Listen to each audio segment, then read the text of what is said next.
அந்த ஆர்வங்கிறது வேற. அந்த ஆர்வம் ஓட்டா கன்வெர்ட் ஆகுமானா, அது டெஃபினட்டா ஆகவே ஆகாது. அப்படி ஆகாதுங்கிறது தான் ஏற்கனவே இருக்கின்ற சரித்திரங்கள். அதுதான் வரலாறு. அப்ப அந்த இடத்துல சும்மா என்ன பாருங்க, கூட்டம் கூடத்தான் செய்யும். பசங்க ஆர்வத்துல மரத்து மேல ஏறுவான். வானத்து மேல கூட அவன் ஏறுவான். எல்லாம் பண்ணுவான். ஆனா ஓட் பண்ண அப்பாடா! மாட்டாங்க. விஜய பார்த்துட்டோம். ஒரு சந்தோஷம். தன் வாழ்நாள்லயே இவ்ளோ பெரிய ஸ்டார பார்த்துட்டேன் பார்த்துறியா? அவ்வளோதான். அது நாளைக்கு அவன் தேர்தல் அன்னைக்கு போயி அங்க ஓட்டு போட போறப்போ, இவருக்கு நம்ம போடலாமா? அப்படிங்கிறது, இன்னைக்கு அவர் ஆரம்பிச்சிருக்க இந்த வீக்கெண்டு அ கூட்டங்கள் இருக்கு இல்லையா? இந்த வீக்கெண்ட் கூட்டங்கள்ல அவர் போய் என்ன பேசுறாரு? அப்படிங்கிறத பொறுத்து தான் அது ஓட்டா மாறுமா இல்லையான்றது.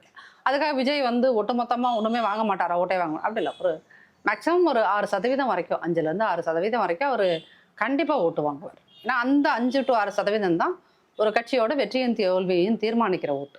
அதெல்லாம் அந்த 5% 6% வரைக்கும் ஓட்டு வாங்குவார்.